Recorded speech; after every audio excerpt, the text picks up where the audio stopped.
વર્તેજમાં ફરજ પરના પોલીસ સાથે ઝપાઝપીનો વિડીયો વાયરલ, કાર્યવાહીના બદલે માફીથી મામલો સમેટાયો।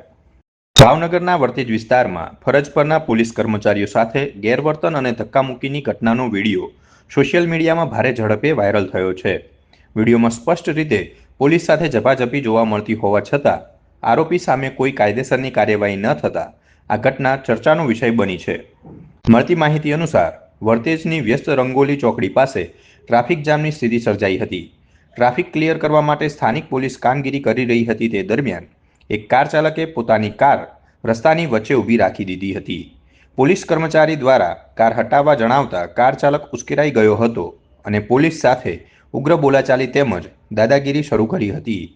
વાયરલ વિડીયોમાં કાર ચાલક જાહેર રસ્તા પર પોલીસ કર્મચારી સાથે ઝપાઝપી કરતો અને ધક્કામુક્કી કરતો સ્પષ્ટ દેખાય છે। જાહેરમાં કાયદાના રક્ષકો સામે આ રીતે વર્તન થવા છતાં વર્તેજ પોલીસના ઇન્ચાર્જ પીએસઆઈ દ્વારા જણાવાયું છે કે આરોપીઓએ માફી માંગી લેતા તેમની સામે કોઈ કાયદેસરની કાર્યવાહી કરવામાં આવી નથી। આ ઘટનાને લઈને હવે લોકમુખે પ્રશ્ન ઉઠી રહ્યો છે કે શું માત્ર માફી માંગવાથી ફરજમાં રૂકાવટ, પોલીસ સાથે ગેરવર્તન અને હુમલા જેવા ગંભીર ગુનાઓ માફ થઈ શકે?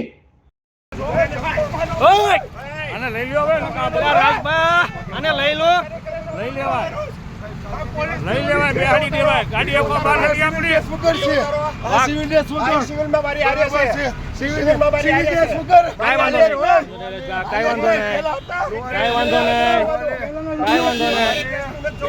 અંદર રાખજો હાલો ધોકો મારો માં નો લે સિવિલ ડ્રેસ સુગર પેલા હતા સિવિલ ડ્રેસ